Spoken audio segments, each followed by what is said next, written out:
રાજકોટ મહાનગરપાલિકાના કર્મચારીઓ ઉતર્યા હડતાળ પર। આરએમસીના એન્જિનિયરિંગ એસોસિએશને કરી હડતાળ। મહાનગરપાલિકા ટેકનિકલ એસોસિએશને રામધૂન બોલાવી કોન્ટ્રાક્ટર સામે કાયદેસરની કાર્યવાહી કરવાની કરી માંગ।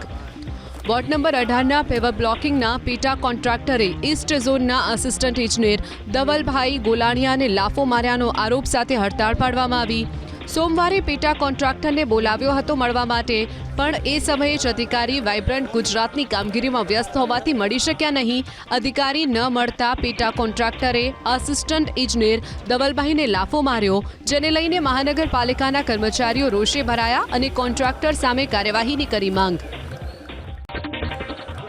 રાજકોટ મહાનગરપાલિકાના કર્મચારીઓ ઉતર્યા હડતાળ પર। આરએમસીના એન્જિનિયરિંગ એસોસિએશને કરી હડતાળ। મહાનગરપાલિકા ટેકનિકલ એસોસિએશને રામધૂન બોલાવી કોન્ટ્રાક્ટર સામે કાયદેસરની કાર્યવાહી કરવાની કરી માંગ।